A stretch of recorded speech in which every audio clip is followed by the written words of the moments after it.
આજરોજ ઉમરામ તાલુકા ખાતે જે ઉમરામ તાલુકા કોંગ્રેસ સમિતિ અને ઉમરામ તાલુકા શહેર કોંગ્રેસ સમિતિ દ્વારા આયોજિત સ્નેહ મિલન સમારોહનું આયોજન કરવામાં આવ્યું છે। તો આજના શુભ દિને જે આપ સૌ જાણો જ છો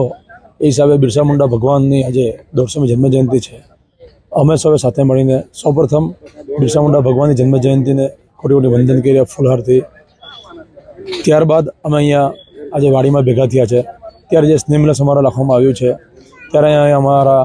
વલસાડ જિલ્લા કોંગ્રેસ પ્રમુખ કિશનભાઈ, માજી પ્રમુખ અમારા તાલુકાના પ્રભારી શ્રી ભોલાભાઈ, માજી પ્રમુખ અમારા તાલુકાના ફુલજીભાઈ,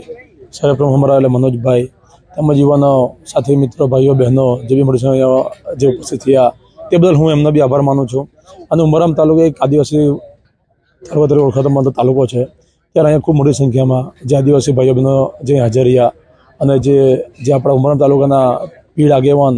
એટલે કે આદિવાસીના નેતા કહેવાય એવા મજેશભાઈ બરફ પણ જેમને અમને આમંત્રણ આપ્યું તે પણ અમારા જોડે સ્ટેજ પર બેસ્યા છે। આજે એમને બી એક સંદેશ આપવા માંગીએ છીએ કે એમણે જે આપણી પાર્ટી પર જે વિશ્વાસ રાખ્યો છે એમણે કીધું કે આદિવાસી તરીકે અમે જે લડતા છે આદિવાસી નેતા તરીકે એમાં અમને બી તમારી જરૂરત છે, તમે આવીને ઊભા રહેશો તો હું એમને આજે આપના માધ્યમથી ખાતરી આપું છું કે જે બી આદિવાસીના કોઈ બી નાના મોટા કામ હોય, સુખ દુઃખના કામ હોય, અમે એમની જોડે હર હંમેશ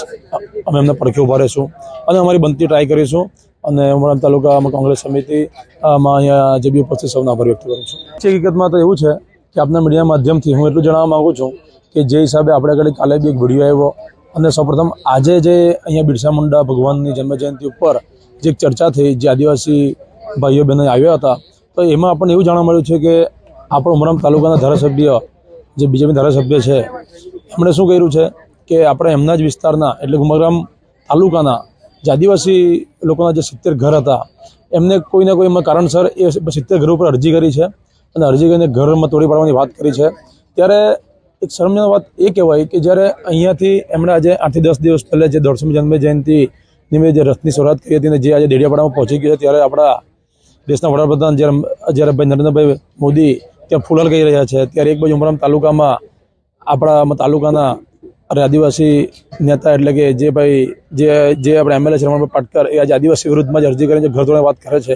એ ખૂબ જ શરમની વાત કહેવાય છે। ત્યારે હું એટલું ખાતરી આપું છું આપને અને આપના માધ્યમથી જેમની આપણે આગળ જે વાતો આવી છે અને જે આપણા આદિવાસી નેતા જે જયેશભાઈ બરફ અને અશોકભાઈ અને એમણે જે વાતો કરી છે તો હું એમને એક વાત આજે જણાવવા આપના માધ્યમથી કે જ્યાં બી આપણે કોંગ્રેસ પરિવારનું કામ રહેશે કે ભાઈ તાલુકા પ્રમુખ તરીકે કે ભાઈ વલસાડ જિલ્લા એટલે કોંગ્રેસ સમિતિ તરીકે કે ઉપર સુધી જે બી કામ હશે અમે આદિવાસી જોડે ઊભા રહેશું। અને હું એ બી કહેવા માગું છું કે ભાઈ રમણભાઈને કે આજે જે બી આદિવાસી આપણને જીતા લાવી હોય એ ભલે પક્ષ કોઈ બી હોય પણ આજે આદિવાસીના ઘર તોડવાની વાત છે એ વાત ખૂબ ખોટી કહેવાય। ચાહે ભાઈ કોંગ્રેસ કે ભાજપ હોય તો એમણે હજી પાછી ખેંચવી જોઈએ અને જે બે રોજગાર જે થવાના છે બે ઘર થવાના છે એમને ઘર પાછું મળી જાય અને આ અરજીમાં એટલે મતલબ પાછી લે એવી હું